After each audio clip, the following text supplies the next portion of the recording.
ஐயனார் சீரியல்ல என்ன நடக்குதுன்னு பார்க்கலாம் வாங்க. வீடியோவை ஸ்கிப் பண்ணாம கடைசி வரைக்கும் பாருங்க. சேனலை சப்ஸ்கிரைப் பண்ணிக்கோங்க. மறக்காம பெல் ஐகானையும் கிளிக் பண்ணிக்கோங்க. நம்ம நடேசன் பயங்கர கோவமா உள்ள வராங்க. வீட்டில் யாருமே இருக்கிறதுல நம்ம கோமல் மாதிரி தான் இருக்காங்க. கோமல் கிட்ட இங்க பாருடி, எதுக்காக நீ இந்த வீட்டுக்குள்ள திரும்ப வந்திருக்க? உன்கிட்ட இன்னும் என்ன பிளான் எல்லாம் இருக்கு? ஏற்கனவே நீ பண்ணி வச்ச வேலையால நான் எவ்வளோ அவமானப்பட்டுக்கிட்டு இருக்கேன்னு தெரியுமா? அது மட்டும் இல்லாமல் உன்னை நான் இந்த வீட்டுக்குள்ளே விட்டதே ரொம்ப தப்பு. வெளியே போடி அப்படின்னு சொல்லிட்டு கழுத்தை பிடிக்க வரவும் உடனே இங்கே நம்ம கோமல் இருந்துட்டு, இங்கே பாருங்கோ, எதுக்காக என்னை வீட்டை விட்டு வெளியே போகணும்னு நினைக்கிறீங்கோ? நான் இந்த வீட்டுக்குள்ளே வந்ததுனால பல்லவன் ரொம்ப சந்தோஷப்படுது. அவனுக்காக நான் இந்த வீட்டிலே தான் இருப்போம் அப்படின்னு சொல்லிட்டு இங்கே கோமல் சொல்லவும், இங்கே பாருடி, நீ இந்த வீட்டில் இருக்கிறதுக்கு உனக்கு எந்த தகுதியுமே இல்லை. நீ இங்கேருந்து போல, அவ்வளோதான், உனக்கு கொன்னே போட்டுருவான் அப்படின்னு சொல்லிட்டு உடனே இங்கே கோமல் சொல்கிறாங்க, இங்கே பாருங்கோ, நடந்தெல்லாம் எதுக்காக பேசிக்கிட்டு இருக்கிறதுக்குங்கோ? நான் பல்லவனுக்காக தான் இங்கே இருக்கோம், மற்றபடி உங்களுக்காகலாம் இருல. வீட்டில் உள்ள உங்கள் பொண்டாட்டி குழந்தை எல்லாத்தையுமே நான் பார்த்துக்கிறேன். சேரன் தம்பி தான் பொம்பளை பிள்ளை மாதிரி இந்த வீட்டில் உள்ள அனைத்து வேலையுமே பார்க்குது. பாவம் இல்லையா அந்த பிள்ளோ? நான் அந்த பிள்ளைங்களும் பார்த்துக்கிட்டு பல்லவனையும் பார்த்துக்கிட்டு நான் இங்கே இருந்துடுறேன். என்னை எதுக்காகவும் வெளியே போக சொல்லாதீங்கோ. நீங்கள் பண்ண கொடுமைகள் எல்லாமே நான் இந்த வீட்டில் இருந்ததே ரொம்ப அதிகம். நீங்கள் பண்ண கொடுமைகளனால தானே நான் வீட்டை விட்டு போனேன் அப்படின்னு சொல்லிட்டு கோமல் வந்து சொல்லவும், உடனே இங்கே நடேசன் இருந்துட்டு, என்னடி வசனமெல்லாம் பேசிக்கிட்டு இருக்க? நீ என்ன வேலை பண்ணன்ற விஷயத்த வீட்டில் உள்ள எல்லாருக்கிட்டையும் சொன்ன அப்படின்னா உன்னை எல்லாருமா சேர்ந்து கழுத்தை பிடிச்சி வெளியே தள்ளிடுவாங்கடி அப்படின்னு சொல்லிட்டு இங்கே நம்ம நடேசன் வந்து சொல்கிறாங்க. உடனே இங்கே கோமலோ, இங்கே பாருங்கோ, நான் இந்த வீட்டை விட்டு போகிற மாதிரியெல்லாம் இல்லை. நான் இங்கே தான் இருப்போம். என் பல்லவன் நான் பெத்த பிள்ளைக்காகோ நான் இங்கே தான் இருக்கணும் அப்படின்னு சொல்லிட்டு கோமல் வந்து சொல்லிக்கிட்டே இருக்காங்க. நடேசனுக்கு பயங்கரமாக கோவம் வருது. அதுக்கப்புறம் பயங்கர கோவமாக வெளியே போயிட்டு பாட்டை சத்தமாக வச்சுக்கிட்டு கேட்குறாங்க. எங்கள் கோமல் வந்து எந்த காரணத்துக்காகவும் இந்த வீட்டை விட்டு போயிடக்கூடாது அப்படின்னு சொல்லிட்டு இங்கே கோமல் வந்து இந்த வாய்ப்பை ரொம்பவே நல்லா பயன்படுத்திக்கிறாங்க. இங்கே இருந்துடணும், செட்டில் ஆகிடணும் அப்படின்னு சொல்லிட்டு இப்போது கோமலோட ஹஸ்பண்ட் வந்து கால் பண்ணுறாங்க. உடனே இங்கே கோமல் இருந்துட்டு, யோ, எதுக்காகயா எனக்கு கால் பண்ணேன்? இனிமே உன் சங்காத்தமே எனக்கு வேண்டாம். நான் ஒரு இடத்துல செட்டில் ஆயிட்டேன். நீ எங்கேயாவது இருந்துக்கோ, என்ன தேடி இனிமே வராதியா அப்படின்னு சொல்லிட்டு சொல்லவும், உடனே கோமலு, என்னடி பேசுகிற? கொஞ்ச நாளைக்கு தான் நான் தலைமறைவாக இருக்கேன், நீயும் எங்கேயாவது போய் மறைவாக இருந்துக்கோடின்னு சொன்னேன். அதுக்காக உன்னெல்லாம் என்னால் விட்டுட முடியாதுடி அப்படின்னு சொல்லிட்டு அவங்க சொல்லவும், உடனே இங்கே கோமல் இருந்துட்டு, இங்கே பாரியா, உன் நம்பரை இப்போவே நான் பிளாக் லிஸ்ட்டு போடுது. உனக்கும் எனக்கும் எந்த சம்மந்தமும் இல்லையா? இனிமேலாம் நான் அந்த வீட்டுக்கு வரவே மாட்டேன் அப்படின்னு சொல்லிட்டு ஃபோனை கட் பண்ணிடுறாங்க. இப்போ கோமலோட ஹஸ்பண்ட் வந்து பயங்கரமாக டென்ஷன் ஆகுறாங்க. என்ன, இவ பெரிய இடத்துல நல்லா போயிட்டு செட்டில் ஆயிட்டாலோ அப்படின்னு சொல்லிட்டு மனசுக்குள்ளே நினைக்கிறாங்க. இங்கே இன்னொரு சைடு நம்ம நிலா பயங்கர சந்தோஷமாக அவங்க கம்பெனியில் வந்து வேலை செஞ்சுக்கிட்டு இருக்காங்க. ஏன்னா அவங்களுக்கு அதாவது பெரிய ப்ராஜெக்ட் தான் கொடுத்துருக்காங்க நம்ம ராகவ். இப்போது நம்ம நிலா வந்து வேலை பார்க்குற அழகை எல்லாமே பார்த்து இங்கே நம்ம ராகவ் வந்து ரசித்து பார்த்துக்கிட்டு இருக்காங்க. நிலாவுக்கு நல்லாவே புரியுது ராகவ் நம்மளை லவ் பண்ணுற நோக்கத்தில் தான் பார்க்குறாரு அப்படின்றது. ஆனால் அந்த மாதிரி ஒரு லவ் இன்டென்ஷனில் நம்ம பழகவே இல்லை. நம்ம வேலை செய்கிறதுக்காக தான் வந்திருக்கோம். நம்ம இருக்கிற அதாவது நம்ம இருக்கிறதுல இருந்து நம்ம அதாவது தப்பான வழிக்கு போகக்கூடாது அப்படின்ற ஒரு இதில் கரெக்டாக இருக்காங்க நம்ம நிலா. இப்போது இங்கே ராகவ் இங்கே நின்று நம்ம நிலாவை பார்த்துக்கிட்டே இருக்காங்க. நிலா இருந்துட்டு, என்ன ராகவ், உங்களுக்கு எதுவும் வேலை இல்லையா? நீங்கள் எங்கே இருக்கீங்க அப்படின்னு சொல்லி கேட்கவும், உடனே இங்கே நம்ம ராகவ் இருந்துட்டு, எனக்கு நிறைய வேலை இருக்குது, அதெல்லாம் நான் அப்பப்போ பார்த்துப்பேன். நீங்கள் எப்படி ப்ராஜெக்ட் கரெக்டாக செய்கிறீங்களா இல்லையான்னு சொல்லிட்டு பார்த்துக்கிட்டு இருக்கேன், மற்றபடி ஒன்றும் இல்லை அப்படின்னு சொல்லி சொல்கிறாங்க. சரிங்க ராகவ் அப்படின்னு சொல்லி சொல்கிறாங்க. இப்போது அதாவது பார்ட் டைமாக அவங்க ஃப்ரெண்டுக்கு வந்து ஒரு ப்ராஜெக்ட் செஞ்சு கொடுக்குறதா நம்ம நிலா வந்து சொல்லியிருப்பாங்க. இப்போது நிலா சொன்ன மாதிரி அந்த ப்ராஜெக்டையுமே செஞ்சிடுறாங்க. உங்கள் ஃப்ரெண்டுக்கு கால் பண்ணி, இங்கே பாருடி, நான் இப்போவே இந்த ப்ராஜெக்டை உனக்கு அனுப்பி விடுறேன். நீ சடனாக எனக்கு அப்போவே உனக்கு வந்துச்சோ இல்லையோ அதுக்குள்ளே எனக்கு நீ அமௌண்ட்டை வந்து சென்ட் பண்ணி விட்டுடுறி அப்படின்னு சொல்லிட்டு, கண்டிப்பாக அனுப்பி விடுறேன்டி அப்படின்னு சொல்லிட்டு, இப்போவே அனுப்பிடி அப்படின்னு சொல்கிறாங்க. சரி ஓகே அப்படின்னு சொல்லிட்டு 15K அனுப்பி விடுறாங்க. இப்போது நம்ம நிலாவுக்கு பயங்கர சந்தோஷமாக இருக்குது. இந்த பணத்தை நம்ம பாண்டிக்கு கொடுக்கணும். நம்மளால் முடிஞ்ச அளவுக்கு கொடுக்க போகிறோம். மற்றவங்களும் ஏதாவது கண்டிப்பாக அரேஞ்ச் பண்ணியிருப்பாங்க. எப்படியாவது பாண்டியனை அந்த கடைக்கு ஓனர் ஆக்கிடணும் அப்படின்னு சொல்லிட்டு நம்ம நிலா வந்து நினைக்கிறாங்க.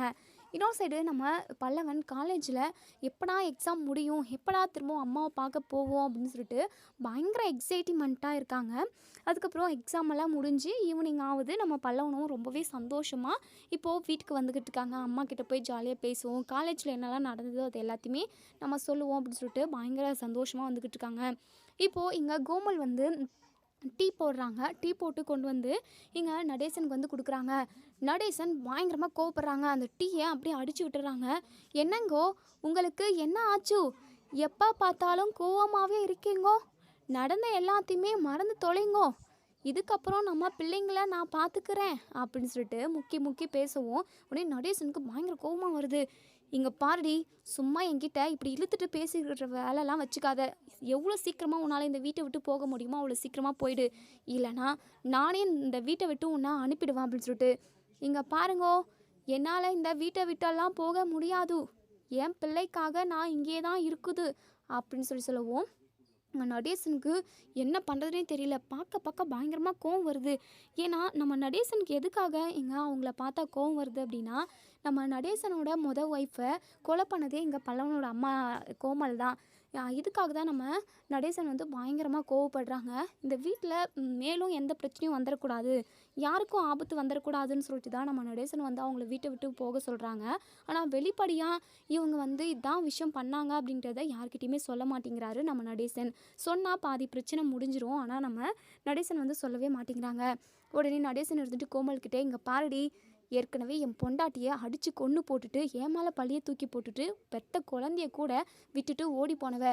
அது மட்டும் இல்லாமல் ஓடி போன இடத்துல எவங்கூடயே கள்ளக்காதல் வச்சுக்கிட்டு நீ பாட்டுக்கு கிளம்பி போயிட்ட.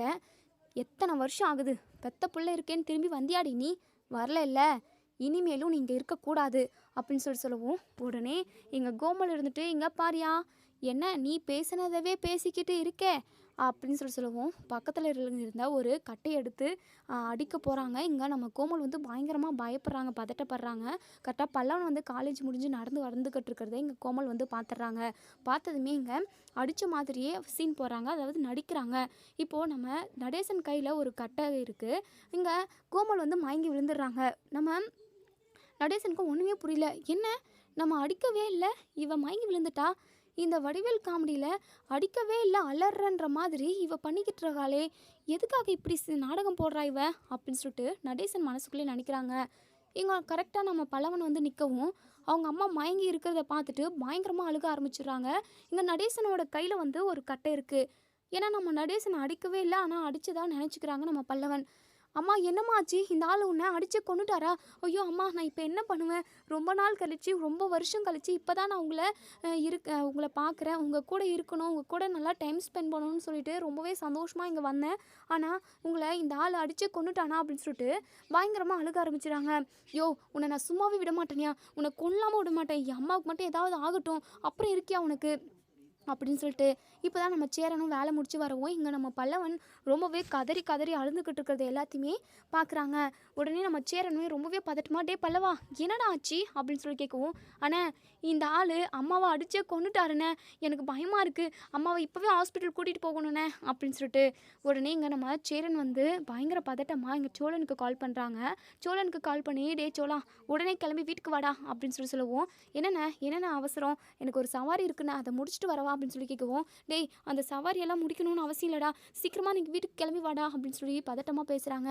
சோழனுக்குமே பதட்டமாகுது. ஏன்னா இவ்வளோ பதட்டமாக பேசுகிற, என்னென்ன ஆச்சு அப்படின்னு சொல்லி கேட்கவும், இங்கே நம்ம கோமல் வந்து மயங்கி விழுந்திருக்காங்க இல்லையா, பல்லவனோட அம்மா மயங்கி விழுந்துட்டாங்க, வீட்டில் பிரச்சனைடா நீ வாடா அப்படின்னு சொல்லிட்டு ரொம்பவே ஒரு மாதிரி பதட்டமாக கூப்பிடுவோம். நம்ம சோழனுமே ரொம்பவே ஃபாஸ்ட்டாக எங்கள் வீட்டுக்கு வராங்க. என்னாச்சு அப்படின்னு சொல்லி கேட்கவும், பல்லவன் இருந்துட்டு, ஆனால் இந்த ஆள் தானே காரணம், இந்த ஆள் தான் அம்மாவை ஏதோ பண்ணிட்டாரு, அம்மாவுக்கு மட்டும் ஏதாச்சும் ஆகட்டும், இந்த ஆளை நான் சும்மாவே விட மாட்டேனே, இந்த ஆள் ஏன்னா இப்படியெல்லாம் இருக்காரு, நமக்கு நல்லது நடக்கிறது இவருக்கு சுத்தமாக பிடிக்கலண்ணே அப்படின்னு சொல்லிட்டு உடனே நடேசன் இருந்துட்டு, டே நான் சொல்கிறத ஒரு நிமிஷம் கேளுங்கடா அப்படின்னு சொல்லவும், நீங்கள் எதுவும் பேசாதீங்க, உங்களை மாதிரி ஒரு கேடு கெட்டவரை நாங்கள் எங்கேயுமே பார்த்தது கிடையாது. ஏன் தான் நீங்கள் இப்படி இருக்கீங்க? நீங்களாம் மனுஷ பிறவியே இல்லை, உங்களெல்லாம் காட்டில் கொண்டு போய் விடணும் அப்படின்னு சொல்லிட்டு சோழன் எல்லாருமே பயங்கரமாக திட்டிட்டு நம்ம பல்லவனோட அம்மாவை காரில் தூக்கி போட்டுக்கிட்டு ஹாஸ்பிட்டலுக்கு கூட்டிகிட்டு போகிறாங்க. இப்போது இங்கே நம்ம கோமல் வந்து நடிக்கிறாங்க. அதாவது இப்போ ஹாஸ்பிட்டலுக்கு போனால் எதுவுமே இல்லை அப்படின்றத கண்டுபிடிச்சிருவாங்க. அப்படியே மயக்கம் தெளிஞ்ச மாதிரி கண் விழித்து பார்க்குறாங்க. உடனே பல்லவன் அழுதுகிட்டே இருக்கிறவும் பல்லவன் வந்து இப்போ அவங்க அம்மா முகத்தை பார்க்குறாங்க. அம்மா உங்களுக்கு எதுவும் ஆகலைல்ல, என்னம்மா ஆச்சு உங்களுக்கு, என்ன ஆச்சு அப்படின்னு சொல்லிட்டு கேட்கவும் இங்கே கோமல் வந்து நாடகத்தை அதாவது ஆரம்பிக்கிறாங்க. அதுவாப்பா, நான் உன் அப்பாவுக்கு டீ கொண்டு போய் கொடுத்தேன்ப்பா. சரி, எனக்கு தலை வலிக்கிற மாதிரி இருந்தது, அதான் உன் அப்பாவுக்கும் சேர்த்தே டீ போட்டுடுவோம் அப்படின்னு சொல்லிட்டு எனக்கு டீயை போட்டு வச்சுட்டு உன் அப்பாவுக்கும் கொடுக்க போனேன். அவர் என் மேலே இருக்கிற கோவத்துக்கு பக்கத்தில் இருந்த கட்டையை எடுத்து தலைமலே போட்டுட்டாருப்பா அப்படின்னு சொல்லிட்டு நடிக்கிறாங்க. இதை கேட்டதுமே இங்கே நம்ம பல்லவன், சேரன், சோழன் எல்லாருமே பயங்கரமாக டென்ஷன் ஆகுறாங்க.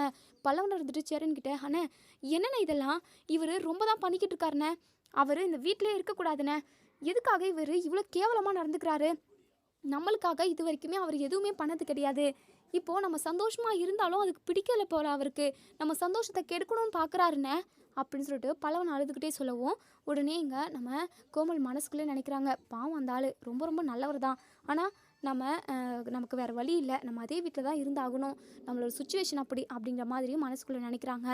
இப்போது இங்கே நம்ம சோழன் இருந்துட்டு சரி ஹாஸ்பிட்டல் போயிட்டு வந்துடுவோம், ஏதாவது ஃப்ராக்சர் இருக்க போகுது, அதாவது ரத்தக்கட்டு கட்டி இருக்க போகுது அப்படின்ற மாதிரி சொல்லவும் உடனே கோமல் இருந்துட்டு, இல்லைப்பா வேண்டாப்பா சோழா, நம்ம வீட்டுக்கே போவோம், இதெல்லாம் பெரிய அடி இல்லை, இந்த மாதிரி உன் அப்பா என்னை நிறைய டைம் அடிச்சிருக்காரு, அப்பெல்லாம் அடிப்பாரு, அவரோட கொடுமை தாங்க முடியலைன்னு தான் நான் எங்கேயாவது போயிடலாமுன்னு போனேன், என் பெத்த பிள்ளைய கூட விட்டுட்டு போய் நான் ரொம்ப கஷ்டப்பட்டேன்ப்பா, இதெல்லாம் எனக்கு சாதாரண வழி தான், அதெல்லாம் எனக்கு ஒன்றுமே இல்லை, ஏதாவது வலிச்சிச்சு அப்படின்னா உங்ககிட்ட நான் சொல்லுறேன், இப்போ நம்ம வீட்டுக்கே போவோம் அப்படின்னு சொல்லிட்டு உடனே நம்ம பல்லவன் இருந்துட்டு, அம்மா இருங்கம்மா நம்ம ஹாஸ்பிட்டலுக்கே போயிடுவோம், எனக்குமே ஒரு மாதிரி பயமாக இருக்குமா அப்படின்னு சொல்லுவோம். டே பல்லவா, எனக்கு ஒன்றும் இல்லைடா, நான் சொல்கிறத கேளு, நம்ம வீட்டுக்கு போவோம், வா போகலாம் அப்படின்னு சொல்லிட்டு வண்டியை திருப்ப சொல்கிறாங்க. இப்போது நம்ம சோழனுமே வண்டியை திருப்புறாங்க. சேரன் இருந்துட்டு, அம்மா உங்களுக்கு பெருசாக வலிக்கலல்ல அப்படின்னு சொல்லி கேட்கவும், இல்லைப்பா அவர் என் கட்டையை தூக்கினாரு, அப்போது நான் கொஞ்சம் பக்கமாக எப்படியோ ஒதுங்கிட்டேன், அப்போவும் லைட்டாக மண்டை மேலே விழுந்துருத்து, அதுக்கப்புறம் கொஞ்சம் மயக்கத்தில் இருந்திருப்பேன் போல், மற்றபடி பெருசாலாம் எனக்கு அடி ஆவலேப்பா, இதெல்லாம் ஒன்றுமே இல்லை அப்படின்னு சொல்லிட்டு அவங்க அம்மா வந்து சொல்கிறாங்க. உடனே இப்போது எல்லாருமா வீட்டுக்கு போகிறாங்க. நடேசன் பயங்கர கோவமாக இருக்காங்க. இப்போது இங்கே நம்ம கோமலுமே உள்ளே கூட்டிகிட்டு போய் உட்கார வைக்கிறாங்க. நிலாவுமே வேலை முடிச்சுட்டு வீட்டுக்கு வராங்க. வீட்டுக்கு ரொம்பவே சந்தோஷமாக வராங்க நம்ம நிலா. வீட்டில் பார்த்தா எல்லாரோட முகமும் சரியில்லை. நம்ம பல்லவனுமே அழுதுகிட்டே உட்காண்ட்ருக்காங்க. நம்ம பல்லவனோட அம்மா இருந்துட்டு பல்லவன்கிட்ட, டே பல்லவா, என்னாத்துக்கூடா இப்படி நீ அழுதுகிட்டே இருக்கு, நீ அழுதேன்னா எனக்கு மனசும் கஷ்டம் ஆகுது, நீ அழுகாதே, இதெல்லாம் ஒன்றுமே இல்லைடா அப்படின்னு சொல்லிட்டு பேசிக்கிட்டு இருக்காங்க. பல்லவன் ரொம்பவே பதட்டமாக அழுதுகிட்டே இருக்கவும் உடனே நிலா இருந்துட்டு, டே பல்லவா என்னடா இதெல்லாம் அப்படின்னு சொல்லி கேட்கவும், அண்ணி எல்லாமே இதோ வெளியே உக்காண்ட்ருக்காரே அந்த ஆளால் தான், நம்ம அம்மாவை தனியாக விட்டுட்டு போயிருக்கக்கூடாது, நான் இன்றைக்கி எக்ஸாமே இருந்திருந்தாலும் அம்மாவை தனியாக விட்டுட்டு போயிருக்கக்கூடாது அண்ணி, இந்த ஆள்கிட்ட தனியாக விட்டுட்டு போனோம்ல, இப்போ பார்த்தீங்களா அம்மாவை கட்டையாலே அடிச்சிருக்காரு, அம்மா மயங்கி விழுந்து கிடந்தாங்க, நான் வந்தப்போ நான் ரொம்பவே பதட்டமாயிட்டேன் அண்ணி, இவர் சத்தியமாக சரியில்லை அண்ணி, இவர் இந்த வீட்டிலே இருக்கக்கூடாது, இவரை ஃபஸ்ட்டு வீட்டை விட்டு வெளியே துரத்தணும் அண்ணி அப்படின்னு சொல்லிட்டு சொல்கிறாங்க. இப்போது நடேசனுமே அங்கே இருக்கிறதுல பயங்கர டென்ஷனில் அவங்க டீ கடைக்கு போய்கிட்டு இருந்திருப்பாங்க. இப்போது இங்கே நம்ம நிலா வந்து பயங்கரமாக அதிர்ச்சி ஆகிறாங்க. என்ன பல்லவா நீ சொல்கிற, உண்மையாகவே அங்கிள் அப்படி பண்ணாரா அப்படின்னு சொல்லிட்டு, ஏற்கனவே அவர் சேரானனோட அம்மாவை கொலை பண்ணவர் தானே அண்ணி, பின்ன இப்படி என் அம்மாவையும் கொலை பண்ணணும்னு நினச்சிருப்பார் போல், எனக்கு ரொம்ப பயமாக இருக்கு அண்ணி, இவங்கள இந்த வீட்டில் தனியாக இருக்கவே விடக்கூடாது, இவங்க கூட எப்பயாவது யாராவது ஒருத்தர் இருந்துக்கிட்டே இருக்கணும் அப்படின்னு சொல்லிட்டு நம்ம பல்லவன் பயங்கரமாக ரொம்பவே ஃபீல் பண்ணுறாங்க. நம்ம நிலா இருந்துட்டு மனசுக்குள்ளே நினைக்கிறாங்க, அங்கிள் இப்படியெல்லாம் பண்ணுவாரா அப்படின்னு சொல்லிட்டு பயங்கரமாக யோசிக்கிறாங்க. அப்போ தான் இங்கே நம்ம பாண்டியனுமே வீட்டுக்கு வராங்க. நம்ம சோழன் பயங்கர கோவமா இருக்காங்க நடேசன் மேலே. இப்போது நடேசன் வீட்டுக்கு வராங்க. வீட்டுக்கு வந்ததுமே நடேசன் ஷர்ட்டை பிடிச்சிக்கிட்டு, யோ உனக்கு என்னதான் வேணும்?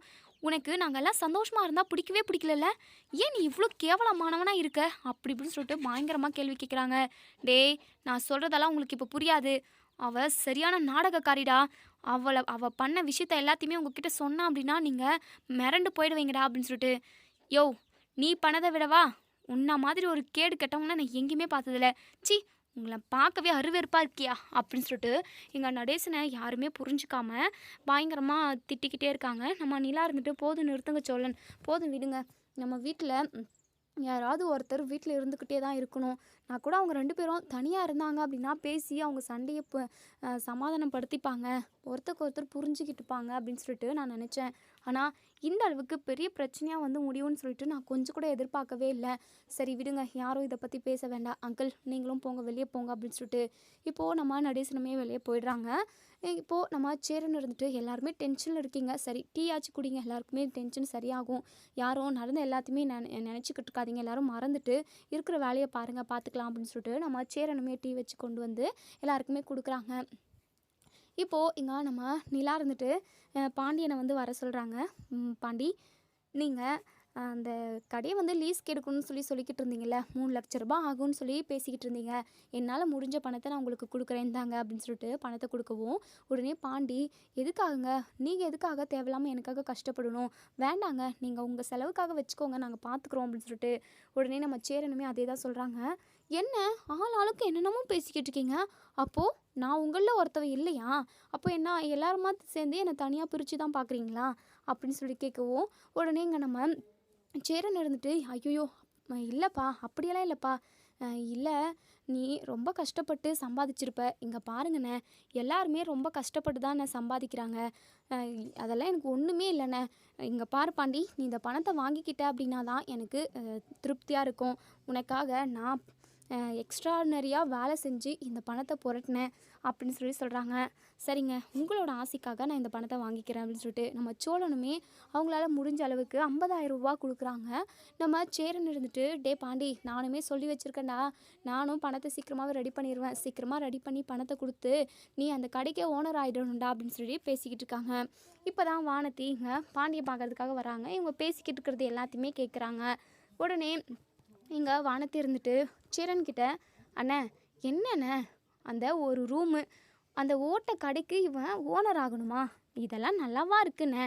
ஏதோ பெருசாக தொழிலில் முன்னேறினா கூட, அதாவது கம்பெனி அது இதுன்னு சொல்லிட்டு பெரிய லெவலில் போனால் கூட பரவாயில்ல, அந்த ஒத்த ரூமை வாடகைக்கு எடுத்து என்ன பிரயோஜனம்? அதில் எவ்வளோ கொட்டிட போகுது? எனக்கு பாண்டி மெக்கானிக் வேலை பார்க்கறதே சுத்தமாக பிடிக்கல. அதாவது மெக்கானிக்கல்லே நிறைய வேலை இருக்குது தெரியுமா? அதெல்லாம் கம்பெனி சைடில் போய் செஞ்சோம் அப்படின்னா எக்கச்சக்கமான அமௌண்ட்டை பார்க்கலாம். இப்படி பெரிய லெவலில் உயர்றதை விட்டுட்டு இப்படி கொஞ்சம் கொஞ்சமாக சிறுக அதாவது மேலுக்கு போகணும் அப்படின்னு நினச்சா, பாண்டி கிழவன் ஆனதுக்கப்புறம் தான் அவரை ஒரு நல்ல நிலைமையிலே இருப்பான். அப்போ அப்படி இருந்து என்ன பிரயோஜனம்? இப்போவே செட்டில் ஆகணும் அப்படின்னா, பெரிய பெரிய லெவலில் போகணும் அப்படின்னா, பெரிய பெரிய கம்பெனியில் வேலை பார்த்தா தானே முடியும் அப்படின்னு சொல்லிட்டு சொல்லவும், உடனே பாண்டி இருந்துட்டு, வானதி, உன்னை யார் இப்போ இங்கே வர சொன்னா? வந்தது மட்டும் இல்லாமல் என்னென்னமோ பேசிக்கிட்டு இருக்க. நீ சொல்கிறதெல்லாம் எங்களால் கேட்க முடியாது. நான் அந்த கடையை லீஸ்க்கு எடுக்க தான் போகிறேன். கொஞ்சம் கொஞ்சமாக படிப்படியாக தான் முன்னேறணும். ஈஸியாக கிடைக்கிறது எதுவுமே ரொம்ப நாளைக்கு நிலைக்காது, அது தெரியும்ல உனக்கு அப்படின்னு சொல்லிட்டு. பாண்டி, என்ன பேசிக்கிட்டு இருக்க? நீ எப்படா செட்டில் ஆகிறது அந்த கடையில் இருந்த அப்படின்னா அப்படின்னு சொல்லவும், இங்கே பாருடி, எனக்கு தெரியும் எப்போ என்னால் அதாவது முடியுமோ அப்போ நான் எல்லாத்தையுமே பார்த்துக்கிறேன். அதுவே நல்ல வருமானம் கொடுக்குற கடை தான். மொத்தமாக லீஸுக்கு எடுத்துட்டேன் அப்படின்னா ஓரளவுக்கு போதும், அந்த அந்த மாதிரி வருமானமே போதும். அளவுக்கு மீறி ஆசைப்பட்டோம் அப்படின்னா, அதாவது ஓடுறதுக்கு, அதாவது இருக்கிறதையும் இழந்துட்டு இல்லாமல் தவிக்கணும். நம்ம அதிகமாக, அதாவது அளவுக்கு மிஞ்சினால் அமிர்தமும் நஞ்சுன்ற மாதிரி நீ ஆசைப்படுறது இருக்குது. அளவுக்கு மீறி ஆசைப்படாத. கொஞ்சம் கொஞ்சமாக எல்லாமே அதுவாக நடக்கும். அதுவாக நடக்கிறப்ப பார்த்துக்கலாம். என்ன பாண்டி பேசிக்கிட்டு இருக்க? அதுவாக எப்படி நடக்கும்? நாமளாம் ட்ரை பண்ணாதானே நடக்கும் அப்படின்னு சொல்லிட்டு இங்கே பாரு வானதி, இந்த விஷயத்தில் நீ தலையிடாத. எனக்கு பிடிச்ச மாதிரி எனக்கு பிடிச்ச தொழிலை நான் செஞ்சுக்கிட்டு இருக்கேன். அதுவும் நம்ம சொந்த ஊர்லேயே செஞ்சுக்கிட்டு இருக்கேன். எங்கெங்கேயோ வெளிநாடு போயிட்டு கம்பெனியில் வேலை செஞ்சு காசு பார்த்து காசை சம்பாதிச்சு அடுக்கி வச்சுக்கிட்டா நல்லா இருக்குமா? அதெல்லாம் எனக்கு பிடிக்கவே பிடிக்காது. சொந்த ஊர்லேயே அழகாக சொந்த கடையில் சம்பாதிச்சு அதாவது நமக்கு பிடிச்ச வேலையை செஞ்சு யாருமே நம்மளை அடிமை மாதிரி நடத்தாமல் நமக்கு நம்மளே முதலாளியாக இருந்தோம் அப்படின்னா அது நல்லா தானே இருக்கும். என் குடும்பத்தில் உள்ளவங்களை எல்லாரையும் பார்த்துக்கவும் செய்வேன். ஆனால் நீ சொன்ன மாதிரி கம்பெனிக்கு இது அது இதுன்னு போனேன்னா நான் சந்தோஷமாக இருக்க முடியாது. அது மட்டும் இல்லாமல் என் அண்ணனுங்களை தம்பிங்களை எல்லாரையுமே நான் மிஸ் பண்ணுவேன் அப்படின்னு சொல்லிட்டு, என்ன பாண்டி சுத்தம் 90 கிட்ஸ் மாதிரி பேசிக்கிட்டு இருக்க அப்படின்னு சொல்லிட்டு, இங்கே பாரு வானதி, இதுக்கப்புறம் இது விஷயமா நீ எதுவும் என்கிட்ட பேசாத அப்படின்னு சொல்கிறாங்க. உடனே இங்கே நம்ம சேரனுமே ஏன்ப்பா 2 பேரும் அடிச்சுக்கிறீங்க, அந்த கடையிலுமே நல்ல வருமானம் தான் வரும் அப்படின்னு சொல்லவும் நிலாவுமே வானத்திக்கிட்ட சொல்கிறாங்க. இங்கே பாருங்கள் வானதி, கொஞ்சம் கொஞ்சமாக தான் உயரணும், படிப்படியாக முன்னேறணும். கண்டிப்பாக அந்த கடவுள் நமக்கு கூட துணையாக இருப்பார். ஒரே அடியாக பறக்கிறதுக்கு ஆசைப்பட்டோம் அப்படின்னா கண்டிப்பாக ரெக்கை இல்லாமல் உடஞ்சி கீழே தான் விழுவோம். பாண்டி சொல்கிறது தான் கரெக்டு. பாண்டி சூப்பராக கரெக்டாக மெச்சூர்டாக யோசிக்கிறாரு அப்படின்னு சொல்லவும், என்னக்கா அப்போது எனக்கு மெச்சூர் இல்லைன்னு சொல்கிறீங்களா அப்படின்னு சொல்லவும், இல்லை வானதி, நீ மெச்சூராக தான் இருக்க. ஆனால் இந்த விஷயத்தில் நீ முடிவு எடுத்தது அதாவது கம்பெனி அது இதுன்னு சொல்கிறது நல்லா இல்லை, சரியில்லைன்னு தான் எனக்கு தோணுது அப்படின்னு சொல்லவும், உடனேங்க வானத்தையே ஒரு மாதிரி முகத்தை முறுக்கி வச்சுக்கிறாங்க. இப்போது இவங்க எல்லாருமா பேசிக்கிட்டு இருக்காங்க. இன்னொரு சைடு இங்கே நம்ம கார்த்திகா வந்து ஊருக்கு வந்திருப்பாங்க. உடனே சேரன் மாமாவை பார்க்குறேன் அப்படின்றதுக்காக இங்கே சேரன் வீட்டுக்கு வரவும் உடனே கஸ்தூரி இருந்துட்டு, ஏய் கார்த்திகா, நீ எத்தனை டைம் உனக்கு சொன்னாலுமே உனக்கு புத்தியே வராதா? எப்போவுமே நீ அந்த சேரன் சொல்லிட்டு அவங்க குடும்பத்துக்கிட்ட தான் போய் நிற்பையா? கொஞ்சமாவது உனக்கு அறிவுன்றதே இல்லையாடி அப்படின்னு சொல்லவும், அம்மா சேரன் மாமாவை பார்க்க போகிறேன், நான் ஏதாவது தப்பாக பண்ண போகிறேன்? இல்லை சேரன் மாமாவை பார்த்து பேசிட்டு வந்துட போகிறேன். எப்போவோ ஒரு டைம் தான் உன்னை பார்க்கறதுக்காக இந்த ஊருக்கு வரேன். அப்படியே சேரன் மாமாவையும் பார்க்க போகிறேன். ஏம்மா, ஏன் உனக்கு பொறாமை அப்படின்னு சொல்லவும், ஏய் எனக்கு பொறாமலாம் இல்லடி. எங்கே நீ அந்த உதவாத சேரனை லவ் பண்ண விஷயம் மாப்பிள்ளைக்கு தெரிஞ்சிருமோன்னு பயமாக இருக்குடி. தெரிஞ்சா அதுக்கப்புறம் தேவையில்லாமல் உன் வாழ்க்கைக்கு தானே பிரச்சனை வரும். அதை யோசிச்சு தான் நான் இப்போ பேசிக்கிட்டு இருக்கேன். ஆனால் உனக்கு அதெல்லாம் புரியாதில்ல அப்படின்னு சொல்லவும், அம்மா அப்படியெல்லாம் எதுவும் நடக்காதும்மா. என் புருஷன் என்னை ரொம்ப நல்லா பார்த்துக்கிறாரு. அதே சமயம் நான் சேரன் மாமாவை லவ் பண்ண விஷயத்தெல்லாம் எப்போவோ மறந்தாச்சு. அவரை என்னுடைய மாமா, என் அத்தை பையன், அவ்வளோதான். மற்றபடி நான் தப்பாலாம் எப்போவுமே அவரை பார்க்கவும் மாட்டேன். தப்பாகவும் நடந்துக்கிற கேரக்டர் நானும் கிடையாது. என் புருஷனுக்கு மட்டும் தான் நான் உண்மையாக இருப்பேன். அதெல்லாம் புரியுதுடி. முன்னாடி நடந்த விஷயமெல்லாம் இப்போ தெரிஞ்சால் பிரச்சனை வரும்ல, அதெல்லாம் ஒன்றும் நடக்காதுமா. வேணா நீயும் வா என் கூட அப்படின்னு சொல்லிட்டு சொல்கிறாங்க. இப்போது நம்ம கார்த்திகாவும் கஸ்தூரியும் வீட்டுக்கு போகிறாங்க. அங்கே உள்ளே போனதுமே உட்காந்து நம்ம கார்த்திகாவை பார்த்ததுமே சேரனுமே எப்போமா வந்த அப்படி இப்படின்னு சொல்லி பேசிக்கிட்டு இருக்காங்க. இப்போது பல்லவனோட அம்மா ரூம்லேருந்து வெளியே வராங்க. பல்லவனோட அம்மாவை பார்த்ததுமே இங்கே கஸ்தூரி பயங்கரமாக அதிர்ச்சி ஆகுறாங்க. உட்கார்ந்து இருந்தவங்க எந்திரிச்சு நின்றுடுறாங்க. டேய் சேரா, இவ எப்படிடா இங்கே வந்தா? இவ எதுக்காகடா இங்கே வரணும்? இவளை வீட்டை விட்டு வெளியே துரத்துங்கடா. இவளை பற்றி உங்களுக்கு யாருக்கும் எதுவும் தெரியாது அப்படின்னு சொல்லிட்டு உடனே இங்கே நம்ம பல்லவன் எடுத்துகிட்டு, இங்கே பாருங்கள், என் அம்மாவை பார்த்து எதுக்காக இப்படி பேசுகிறீங்க? என் அம்மா இத்தனை வருஷம் கழித்து என்னை பார்க்குறதுக்காக வந்திருக்காங்க. தேவையில்லாமல் பேசாதீங்க அப்படின்னு சொல்லுவோம். உடனே இங்கே நம்ம கஸ்தூரி இருந்துட்டு, இங்கே பாருடா, இவ நல்லவ கிடையாது, இவ எவ்வளோ பெரிய கெட்டவ தெரியுமா, எவ்வளோ பெரிய கொலைக்காரி தெரியுமா அப்படின்னு சொல்லிட்டு இங்கே கஸ்தூரி வந்து விஷயத்த ஓப்பன் பண்ணவும், என்ன சொல்கிறீங்க கொலைக்காரியா அப்படின்னு சொல்லிட்டு இங்கே கோமலுக்கு அப்படியே படப்படங்குது. ஐயோ, நம்மளை பற்றின விஷயத்த இவங்க சொல்லிடுவாங்களோ, எப்படியோ அவங்க சொல்லாமல் இருந்தாங்க, இவங்க சொல்லிடுவாங்களோ அப்படின்னு சொல்லிட்டு மனசுக்குள்ளே நினைக்கிறாங்க. இப்போது சேரன் இருந்துட்டு என்னத்தை பேசுகிறீங்க அப்படின்னு சொல்லி கேட்கவும், ஆமாடா, உன் அம்மாவை கொலை பண்ணதே இவ தான் கொலை பண்ணவ. இவ கொலை பண்ணிட்டு ஓடி போயிட்டா. அதுக்கப்புறம் எல்லாருமே நடேசன் மேலே தான் பழிய போட்டாங்க. சரி, நடேசனே எனக்குமே பிடிக்காது, அதனால் ஊராளுங்க கூட சேர்ந்துக்கிட்டு நானும் கொலை பண்ணிட்டான்னு சொல்லிட்டு இவனை சொல்லிட்டனே தவிர மற்றபடி நடேசன் வந்து கொலை பண்ணவே கிடையாது. நடேசன் வந்து ரொம்ப ரொம்ப நல்லவன்டா. இவனை பிடிக்காதுன்ற ஒரே காரணத்தினால்தான் நானுமே இவனை என்னென்னமோ சொல்லுவனே தவிர மற்றபடி அவன் ரொம்ப ரொம்ப நல்லவன். இவ தாண்டா உன் அம்மாவை கொலை பண்ணவ அப்படின்னு சொல்லிட்டு இவங்க நம்ம கஸ்தூரி எல்லா விஷயத்தையுமே ஓப்பன் பண்ணுவோம். வீட்டில் உள்ள எல்லாருமே பயங்கரமாக அதிர்ச்சி ஆகிறாங்க. கோமலுக்கு அப்படியே மரண பயம். எங்க நம்ம அதாவது பல்லவன் இருந்துட்டு, "என்ன அத்தை சொல்கிறீங்க?" அப்படின்னு சொல்லி கேட்கவும், "ஆமாண்டா, இவ கொலை பண்ணிட்டு உன்னை விட்டுட்டு ஓடி போயிட்டா. ஓடி போனவ எவனை கல்யாணம் பண்ணிக்கிட்டு எப்படி இருந்தாலோ இன்னைக்கு ரொம்ப கஷ்ட காலத்துமோ என்னவோ இங்கே வந்திருப்பா. இங்கே பாரு, மற்றபடி உன் மேலெல்லாம் அவளுக்கு பாசமெல்லாம் கிடையவே கிடையாது. இவ ஒரு உயிரை எடுத்தவ கொலை பண்ணிட்டு அதுக்கப்புறம் நடேசன் மேலே பழிய போட்டாங்க. ஊர் ஃபுல்லாக எல்லாருமா நடேசன் தான் கொலை கொலை பண்ணது அப்படின்னு சொல்லிட்டு பேரே ஆகிப்போச்சு. ஆனால் நடேசன் மேலே எந்த தப்புமே இல்லை அப்படின்னு சொல்லிட்டு கஸ்தூரி எல்லா உண்மையும் சொல்லவும், உடனே பல்லவன் பயங்கர டென்ஷன் ஆகுறாங்க. இங்கே பல்லவன் வந்து அவங்க அம்மா கிட்ட போயிட்டு, "அம்மா, இவங்க சொல்கிறது எல்லாமே உண்மையா?" அப்படின்னு சொல்லி கேட்கவும், இங்கே இங்கே கோமல் வந்து எதுவுமே பேசாமல் சைலண்ட்டாக நின்றுக்கிட்டு இருக்காங்க. "நீங்கள் அமைதியாக இருக்கிறத பார்த்தா அப்போது சேரானனோட அம்மாவை நீங்கள் தான் கொலை பண்ணீங்களா?" அப்படின்னு சொல்லிட்டு அழுதுகிட்டே கேட்குறாங்க. நிலா ரொம்பவே பதட்டப்படுறாங்க. "டே பல்லவா, நீ கொஞ்சம் பொறுமையாக இருடா. ஆனால் என்னென்ன நடக்குதுங்கெல்லாம்?" அப்படின்னு சொல்லிட்டு உடனே கோமல் கிட்ட போயிட்டு, "இங்கே பாருங்கள், இவங்க சொல்கிறதெல்லாம் உண்மையா? நீங்களும் ஏன் அமைதியாகவே இருக்கீங்க?" அப்படின்னு சொல்லிட்டு பேசிக்கிட்டே இருக்கிற நேரத்தில் எங்க கோமலோட அம்மா வந்து, "ஒரே நிமிஷமா, நான் வெளியே போயிட்டு வந்துடுறேன்" அப்படின்னு சொல்லிட்டு வெளியே போகிறாங்க. வெளியே போனவங்க யாரும் பார்க்காத நேரத்தில் குடு குடு குடுன்னு ஓடி போயிடுறாங்க. உடனே எல்லாருமே பயங்கர அதிர்ச்சி. அப்போது சேர அண்ணனோட அம்மாவை இவங்க தான் கொலை பண்ணியிருக்காங்க.